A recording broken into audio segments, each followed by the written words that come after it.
बिस्मिल्लाहिर्रहमानिर्रहीम। Board of secondary education Karachi E sheet solve करने का तरीका क्या है। साइड पे आप देखें, लेफ़्ट हैंड साइड पे एग्ज़ाम लिखा है। आपने पहला पेपर फर्स्ट एनुअल दे रहे होंगे। पहले वाले पे आपने जो है ना इस बबल को फिल करना है।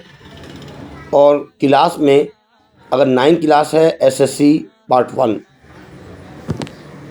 अगर मैट्रिक है एसएससी पार्ट 2 पर इस बबल को आपने फिल करना है। ग्रुप अक्सर का साइंस ही है।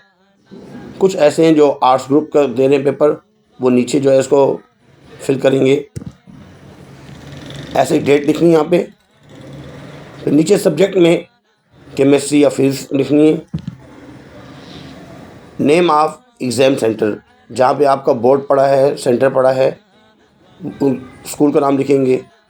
और जो दूसरे जो खाने हैं, बॉक्स बने हुए हैं, एक में स्टूडेंट्स ने अपना सिग्नेचर करना है और एक में इन्विजिलेटर जो है वो अपना सिग्नेचर करेंगे। ऐसे ही रोल नंबर को बिल्कुल ऐसे ही 3 है तो नीचे 3 पर इसको फिल करना है। 2 है तो 2। कोशिश की जाए कि इंक रिमूवर ना इस्तेमाल किया जाए बिल्कुल ही।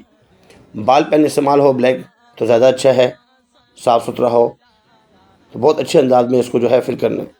ऐसे साइड पे पेपर कोड, आपकी आंसर शीट पर एक कोड दिया जाएगा, उस कोड को यहाँ पे आपने इस तरीके से उसको फिल करना है।